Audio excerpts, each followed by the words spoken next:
अमेरिकी राष्ट्रपति Donald Trump की ओर से तकरीबन 180 देशों पर लगाया गया रेसिप्रोकल टैरिफ आज से लागू हो गया है। सुबह 9:31 होते ही भारत पर 26% टैरिफ लागू हो गया। भारत पर लगाए गए इस टैरिफ के बाद आज से अमेरिका में निर्यात किए जाने वाले हर भारतीय सामान पर 26% का शुल्क लगेगा।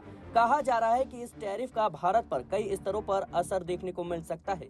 अमेरिका में भारत के सामान पर 26% टैरिफ लगाने से यकीनन उस सामान की कीमत बढ़ती हुई नजर आएगी।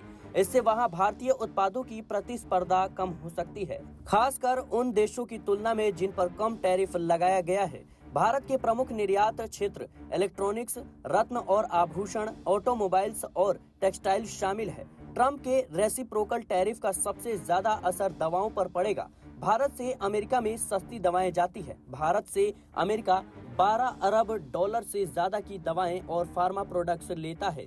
2023-24 में भारत का अमेरिका के साथ ट्रेड सरप्लस 35.32 अरब डॉलर था। टैरिफ से यह सरप्लस कम हो सकता है।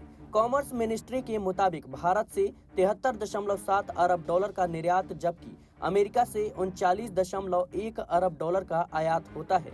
हालांकि अमेरिकी सरकार के आंकड़े इससे अलग हैं। अमेरिका के आंकड़े बताते हैं कि भारत से 91.2 अरब डॉलर का निर्यात तो 34.3 अरब डॉलर का आयात होता है।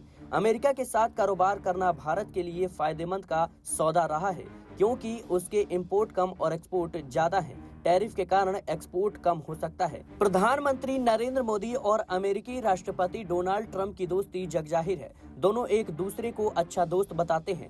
हाउडी मोदी और नमस्ते ट्रंप रैलियों का इसका सशक्त उदाहरण भी बताया जाता है। लेकिन ट्रंप कई मौकों पर भारत को टैरिफ किंग बता चुके हैं।